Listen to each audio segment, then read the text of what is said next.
Hello? Hello, Random Ross.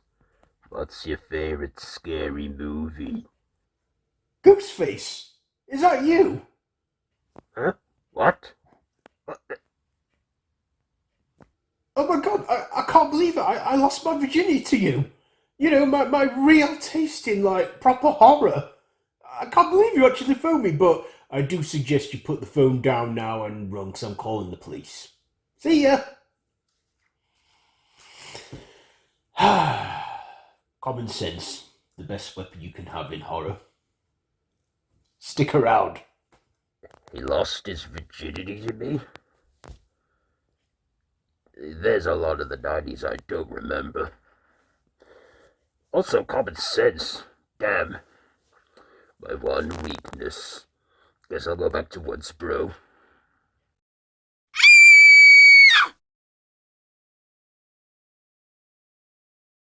Yes, I'm a little late to the party, I know, but I've had a lot of stuff go on past couple of weeks. But look, the fact is, I've seen it, I'm reviewing it now, like I have with the others. You know, I pretty much put a whole week into this. I'm finally reviewing Scream 7.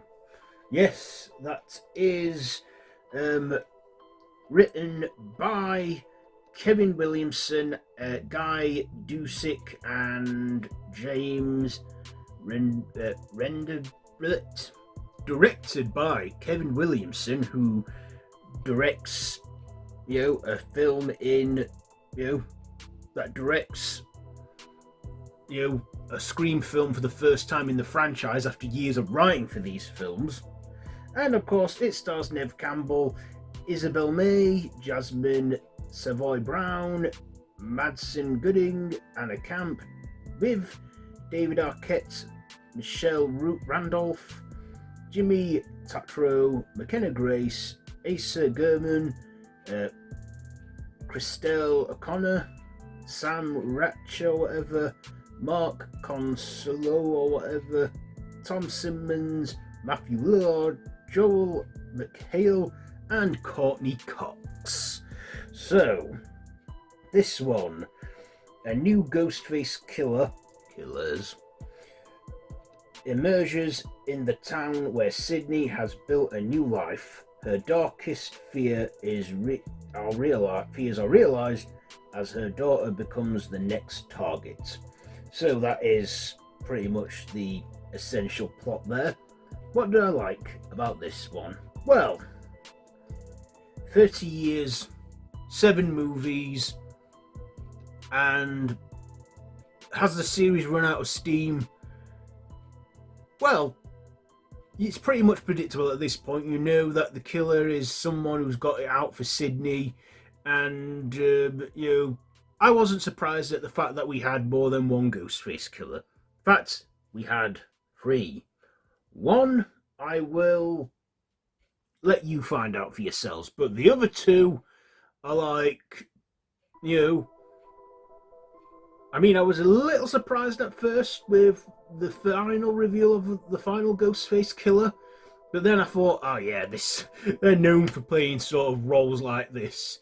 The other Ghostface killer, I was like, I didn't see that one coming. So yeah, I like that they kept the identity of the Ghostface killer as a surprise for us. So yeah.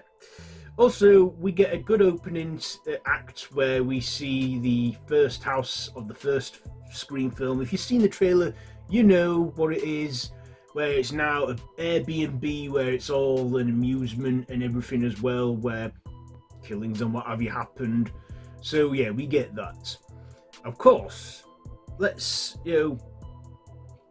remind ourselves that Sidney Prescott sat the last film out because behind the scenes Neve Campbell didn't come back due to a pay dispute, but obviously they got her back for this one because of Jenna Ortega and What's-Her-Face dropping out because of her getting fired over a daft tweet and Jenna Ortega deciding to just go with her and go with Wednesday.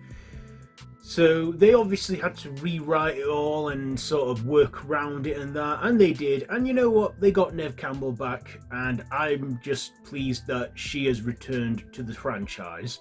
This is a great way to mark the series' 30th anniversary, which will be in December when the films came out. So yeah, I like that we got a return of Sidney, and I also like that we got Courtney Cox come back as Gale quite a bit into the film as well. Along with the Meeks Twins, Chad and Mindy, they still return as with legacy characters from the last two movies that we've had. So I like that we got them. No mention of the Carpenter sisters. Not even a quick oh, they're doing fine, they're laying low and all that view. But yeah, we see the return of Gale as well. Courtney Cox, so we got Neve Campbell and Courtney Cox, who are our original two, after Dewey met his demise at the end of, well, not at the end, but in the 5th Scream film. But let's not forget, Roger L. Jackson. Not only was he Mojo Jojo in the Powerpuff Girls, he has voiced Ghostface in all 7 movies. You've got to give credit to that guy.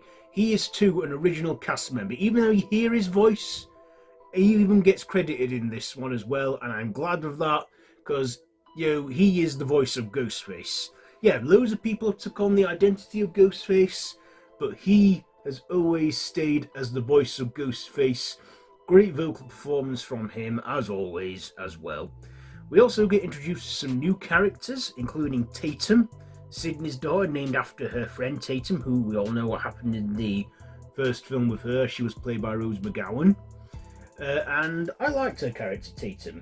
It was kind of like a whole legacy thing. She was played by Isabel May, who has been in a few things. She was in the prequel series 1883 and, reprised the role as the narrator in its sequel 1923. I forgot that. But yeah, she was in this as Sidney's daughter, and I thought she did a good performance. She's 25 in real life, yet she convincingly plays a teenager in this, 17 years old. Also, we got some other characters in there, such as her boyfriend, what's his name? Yeah, we get McKenna Grace in there as Hannah Thurman, who is one of her friends. We even get another character, Lucas, who is the son of Sidney's neighbour, Jessica, who's played by Anna Camp, who I've seen in a lot of stuff like the Pitch Perfect films and True Blood and You and stuff, to name a couple. And also we see as well, that's it, Ben Brown. Again, thinking, is he going to be like the new Billy Loomis? See, here's what they do. Everyone that gets rounded up as suspects by the Meeks Twins, we get the return of them too, as I've mentioned already, played by Jasmin Savoy Brown and Manson Gooding. And, thinking, okay, which one of these lot could it be this time? And you know what? They actually rule out all the suspects, thinking, who could it be, and that's what I liked. They just eliminated everything of who the killer could be, so it would genuinely be a surprise, and it kind of was for me. But on second viewing, I'm going to see the whole thing coming from a mile off. But yes, we see that. We even get cameos from old faces, and the whole thing about Stu Macher being alive, is he alive? We do get cameos from the likes of Matthew Lillard, and also we get a cameo from Roman as well from the third movie, Nancy Loomis, Billy's mother from the second film. No Skeet Ulrich cameos this time round, but we do get cameos of them. But of course, we're in an age of AI shit and deep fakes, and of course it's obvious it's that and stuff, but the way they create the illusion that they are back and alive is quite good. Also gives those cast members that have been killed off and dead in the franchise for the longest time, a reason to reprise their roles. We even get a little cameo from David Arquette as well as the late Dewey Riley. We see him briefly. And also, 30 years, Gail finally got that interview from Sidney. And yeah, we also find that Sidney does have other kids, but they're with the grandmother. And we also meet Sidney has a husband as well in this, called Mark, who is the chief of police. And yeah, also, I was a bit surprised when, with McKenna Grace, a little spoiler here, I thought she'd have more of a bigger role in it, but it is Scream and it is horror. This series has been known for Hitchcocking us before, remember? With the likes of Drew Barrymore and, Samara Weaving from the previous film. You know where I'm going with that. But yeah, but we get a brief phone call in the opening as well. As I said, Scream 2 is the only one in the series to not have a call from the killer. But yeah, I enjoyed it. McKenna Grace even collided with a band as well. I can't remember the name of them now. Just bear with me a second. What is... Oh, that's it. Ice Nine Kills, featuring McKenna Grace. She helped provide a song for that film called Twisting the Knife from Scream 7, which does play as the credits roll. Yeah, that's quite a good song that grew on me pretty quick. But yes, Scream 7. It was a good one. Not a breath of fresh air, but nice to see that they're still finding ways to give us some gory kills and some slasher vibes. Not a lot of trivia this time. We do get a bit of horror trivia in the beginning, like who died in Elm Street first, what was the name of them in People Under the Stairs, what age did Jason die, etc. We get that still. And we do get a couple of calls from Ghostface, but, we see just some... I don't know.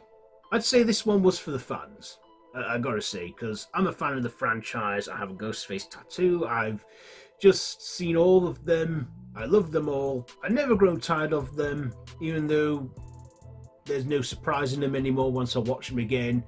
I just love the Scream series. I feel that's what it was made for, us horror fans, especially of the Scream franchise. So yeah, Kevin Williamson, like I say, he wrote the first, second, fourth, and did he write the others? Well, let's just say, after years of being the screenwriter for these films, for some of these films, he took on the mantle of director, and I had total faith in him. He was long overdue the director's chair, and you know what? I gotta say, he pulled it off. Not bad. I don't know if this is the first movie he's directed, or is its directorial debut, but, he did good for this one, directing, and it was great to see him, helm the film. It was great to see the return of Neve Campbell as Sidney, and yeah, so Scream 7. What am I gonna rate this? You know what? It was a comfort movie for me. It was a joy. I liked it. The hell with it. I'm giving it 5 stabs out of 5. Just because of the mood I'm in from it right now from coming in and seeing it. 5 stabs out of 5 for Scream 7. So there you go. There's my review for that one. Have you seen it? Let me know what you think down below in the comments. And if you like this video, be sure to give it a big thumbs up. Share with your friends and feel free to subscribe to the channel if you haven't already and to hit that notification bell. All of my social media links are linked down below in the description so you can check all that out. So yeah, that's it from this one. So until next time, don't have nightmares.